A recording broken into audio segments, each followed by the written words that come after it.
За сайн бацхан орой минь. За өнөөдөр болохоор нэг судалгаа гэсэн тэрний талаар энэ атаачсан файл байгаа штэ. Corruption гэдэг. Энэ болохоор маа нэг найз зөв надад юу гэсэн бэхгүй. SurveyMonkey-гоор надад ирэх алга байна гэдэг. Тэгээд хитэн баахан A4-ийн цаас бүгэлдсэн оюутнуудаас авсан судалгаа. Тэгээд тэрийг болохоор нэг иймэрхүү мэдээлэл олох гээд тэгээд SurveyMonkey авахгүй юм мэдээж тодорхой хэмжээний шүүлтүр фильтрж гаргаж ирнэ. Яг ямар хүн ямар сонголт хийсэн гэдэг. Тэгээд тэрийг хийхин тулд би нэг lookup ашигласан байхгүй. Тэгээд lookup чинь дотроо олон янзчтэй. Lookup, энгийн lookup байгаа.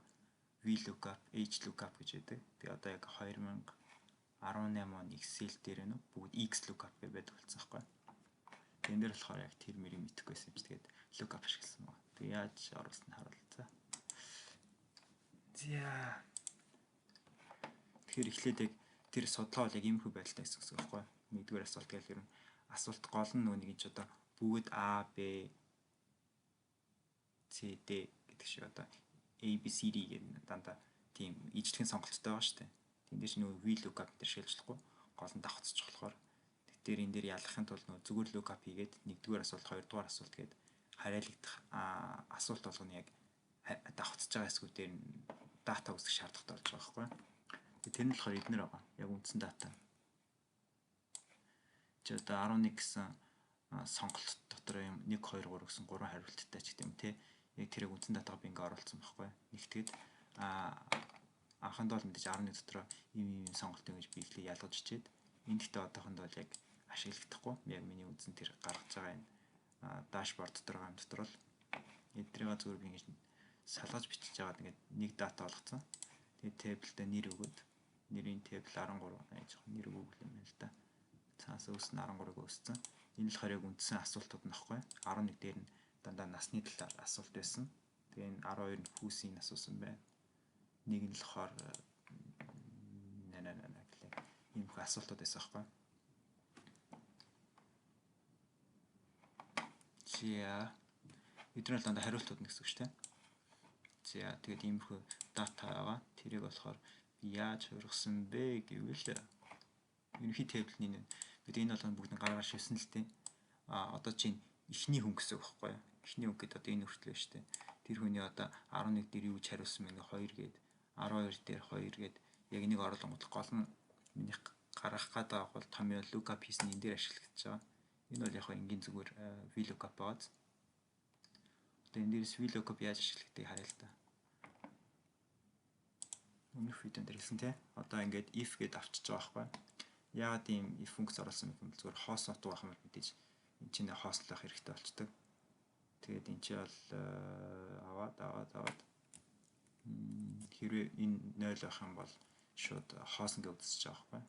Хэрвээ 0 биш байх юм бол шууд lookup явуулъя гэдэг. VLOOKUP нь болохоор код асуулт гэдэг тэблээс би question гэдэг энийг би нэг reference өгсөн байгаа. Би reference гэдэг дараа тайлбарлана. Яаж reference өгдөг, reference-ээс яаж lookup болон бус хэсгүүд рүү холбогддог вэ гэдэг талаараа. Тэгээд код асуулт гэдэг одоо энэ тэблийг харъя л да. Тэгээд энэ чинь болохоор lookup болон код асуулт гэсэн моц. Тэгэхээр одоо тэбл ч зүгээр энэ тэбл болгоцсон хэсгийнхаа энэ толгойн код асуулт гэдэг энэ тэр чигтээ багнаар гэсэн үг байхгүй. Би баган тэр чигтээ гэсэн. Энэ зөвхөн тэбл тариалагдах. Утгууд нь яг энэ сэл байгаа за одоо энэ C-ийн 3 гэдэг сэл тэрний урдхыг B-ийн 2 гэдэг зөвхөн урдх сэлэл дууддаг байхгүй. Одоо доотлохын 2 клик дараад үзэх юм бол ялгаа байхгүй.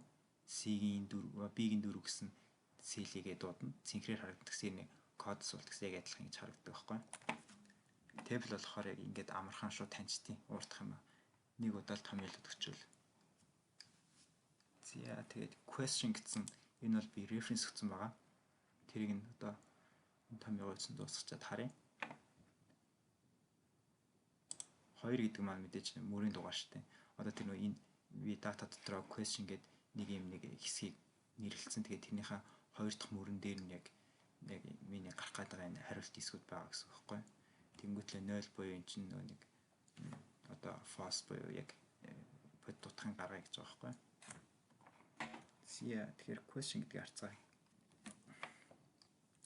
Иймэрхүү дата мод хаана хардаг вэ гэвэл плейс ийш орчих тийм. Би чи question гээд table нэрлэлцээ байгаа. Энд чинь харагдж байгаа. Одоо жишээ нь table биш юм бол энэ дээр дарахаар design гэдэг юм нэг ийм өнгө болгож нэг харагддаг байхгүй юу? Энгийн юу вэ? Би чи нэг table биш болгоч юм л да. Convert to range гээд table биш болгож байгаа байхгүй юу? Yes. Одоо дарангуул гэж харагдах байгааз. Энд дээр дарангуудлын гараад ирж байгааз. Ерөнхийдөө Excel дээр ямар нэгэн одоо жишээ нь шал өөр файл нээж үзэл дээр нь дарддаг ч юм уу те. Тэгэл дарангууд эн чинь ингээл юм нэмэгдээл ингээл гэрэл өнгөөр ингээд яагаад гэвэл ер нь бол тэрийг table болгосон эсвэл тэр арай энгийн форматаас өөр формат хувирсан мэ гэж ойлгох хэрэгтэй байна шүү. За энэ бол яг энгийн lookup юм байна гэж ойлгоч те. Энгийн lookup болохоор зөвхөн урдх 11 гэсэн тоог л энэ чинь ерөөхдөө яг хатуу цэг шиг байхгүй 11 болгоно нас гэж байгааз. Энэ болохоор хатуу цэг болохоор зөвхөн VLOOKUP-аар яг энэ өмнөх датаас шууд олоод таньчихж байгаа байхгүй энэ table-с. Одоо энэ table-с зөвхөн энэ утгыг л гаргаж ирсэн. Одоо энэ хариулт хэсгийг болохоор яг гаргахтаа болохоор амар олон давхцсан шүү дээ. Адилхан хоёр хэсгийн өөр утга гарч ирж байгааз гол нь энэ гэдэг байхгүй. Энийг гаргахад би lookup ашигласан. Энэ болохоор нэг жоохон өөр бичигддэг. Lookup бичээд lookup value нь 2 гэснээр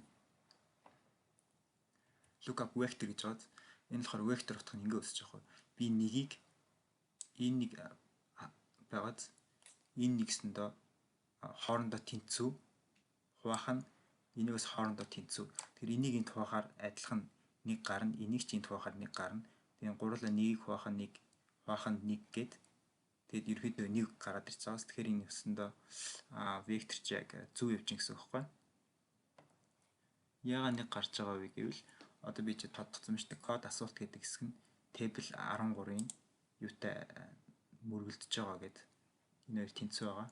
Бас table 13-ын senior гэсэн хэсэгтээ энэ код хариулт энэ хоёр тоон давхцаж байгаа гэдгийг харуулъя. Энийн яг ID гэдэг хэсгийн одоо 11-ийг 11-тэй давхцаад senior гэдэг нь senior нь яг адилхан нэгтэйгээ давхцаж байгаа ч гэдэм тий.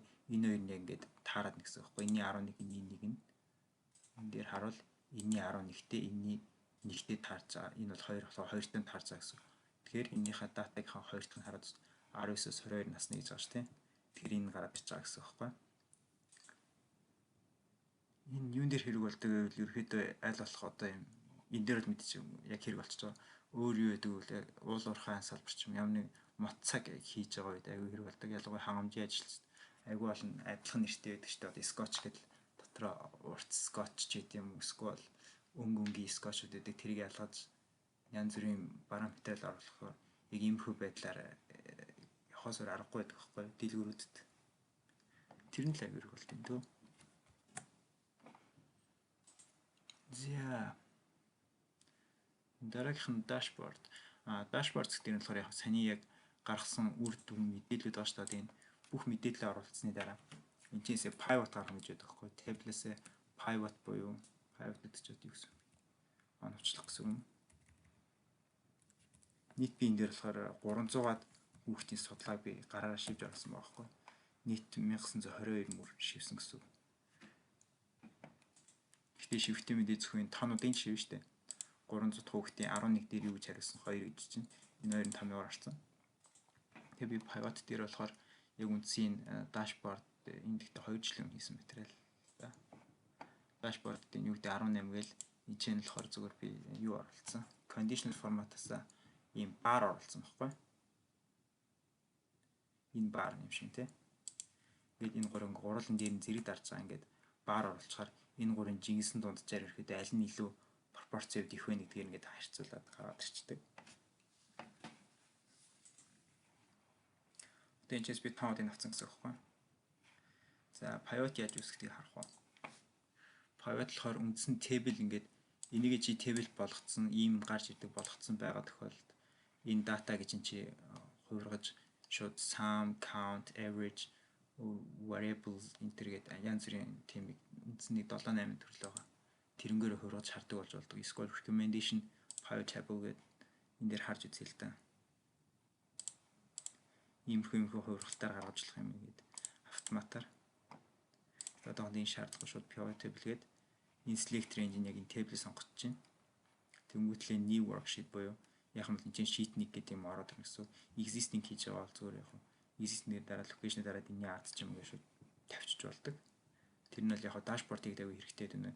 Айгүй олон юм нэг нүрэн дээр ингээд тэндүүд зоочоод тэрнээсээ утгаадтаад энэ дашборд руугаа шүү зүгээр линк хийдэг байхгүй. За sheet 1-ийг үүссэн байна. Би одоо код асуултаа row-д оруулчих. Тэгээд хариултуудынхаа талаар оруулангуудаа зөв хариултаа field дээр өгөөд хариулт гэдэг value дээр оруулчих л та. Тэгээд шинжлэх column дээрээс зүгээр ийм хариулт байлаа гэж үзэхэд энэ хэд ч байд ингээд 18-аас хэднийсний хэдэн хүн байсан юм гэхээр одоо 159 юм байж энэ дээр ингэж хариулж ичээд юм те юм ингээд энэ дээр бол яхаа шууд нэгдсэн л байна л энэ counter гаргаад ирэхээр ингээд яг count нь олцож байгаа хгүй нийлбэр нь 300 ах гэж те нийт 300 оролцсон нийт ийм насны үе ингэж ийм насны ингэж орж гэдэг чинь одоо бүгдийн дашборд руу оруулаад яг энэ 3 нэгэд задлцсан гэсэн үг байхгүй. Тэгээд энэ дээр урдаа гараад ирж байгаа энэ бол бүгд conditional-аар гарч ирсэн. Icon нэмсэн. Ийм icon дээрс нь давхар саяны барт ингээ холиод хоёулын нэмчихэр ингээд хоёул орцсон байхгүй. За дараагийн видео